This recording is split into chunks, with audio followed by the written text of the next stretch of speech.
Welcome to Kenton Teaches. Enjoy the video. In this video, I will show how to fix VSC Light on Toyota Highlander. Turn the ignition to on without starting the engine and check for loose connections at the battery and ground. Use an OBD2 scanner to read codes, then inspect wheel speed sensors, ABS wiring, and connectors for corrosion or damage. If a sensor is faulty, replace it and clear codes, then test drive to confirm the light stays off. Start by scanning for diagnostic trouble codes with an OBD2 reader to know which component triggered VSC. Verify battery voltage and main ground integrity, since low voltage or bad grounds cause false faults. Visually inspect each wheel speed sensor and ABS connector for dirt, corrosion, or broken wires, then wiggle harnesses while watching live data to spot intermittent failures before moving on to targeted repairs or part swaps.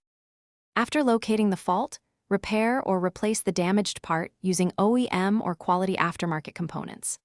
Clean and tighten battery terminals and grounds, and secure harnesses to prevent chafing and future issues. Replace a failed wheel speed sensor or ABS component as indicated by scan data, clear the codes, and perform a thorough test drive on different surfaces to verify the VSC light stays off and the stability system behaves normally. Thanks for watching. Please subscribe if this video was helpful.